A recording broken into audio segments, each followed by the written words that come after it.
week after week, censure after censure. And I wonder, is it just coincidence that the last 3 censures we've had on the House floor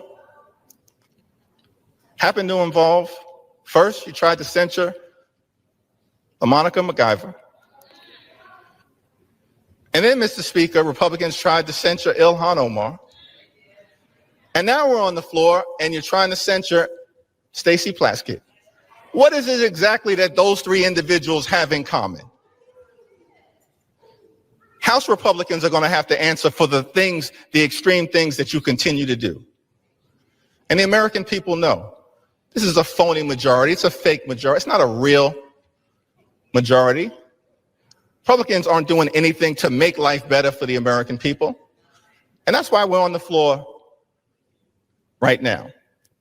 There's nothing that House Republicans can do to disgrace Stacey Plaskett because House Republicans continue to disgrace themselves. We've got a sitting member, in this case the delegate from the U.S. Virgin Islands, who was sitting in the Oversight Committee.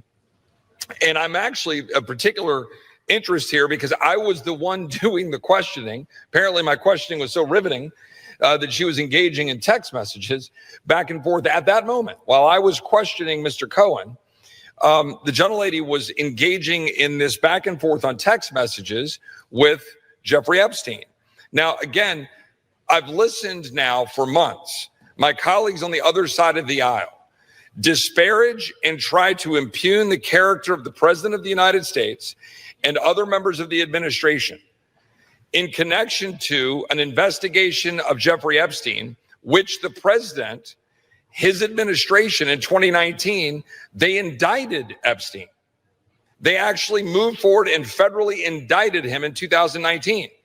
Ghislaine Maxwell was arrested by the Trump administration. And I know the gentleman from Maryland will go on to say that the Biden administration then carry forward that arrest and indictment into prosecution. True. But it was, in fact, the Trump administration that did what had not been done for a long period of time by taking forward that indictment. So I've been listening to all of the preaching by my friends on the other side of the aisle about how any association, anything to do with Jeffrey Epstein is somehow the dispositive moment here in terms of determining the character of this administration or what they're doing or not doing when they're leaning in to try to seek the truth. Where tens of thousands of pages have been released by Jamie Comer and 13 subpoenas has all been put out. So now the House just voted to have greater transparency. Time will tell what that means in terms of what the court does and how they deal with grand jury secrecy and what they do to continue to redact and protect victims' names under existing laws and how the courts treat that. That's going to be a process, as the gentleman likely knows, right? This is going to be determined as to what gets released and how. But here we have the gentlelady sitting in the Oversight Committee texting with a known convicted felon, a convicted pedophile that was very public and known, had served jail time, and is engaging not just in texts that were trivial, but texts involving advice about her questioning of Michael Cohen, all designed to figure out how to get Michael Cohen to be able to somehow go after Trump or Trump's advisors or people around the president. That, to me, is what we talk about with censure, which is contemplated, of course, in our rules and in the structure. The gentleman talked about the Constitution. We're not removing her. We're simply saying censure.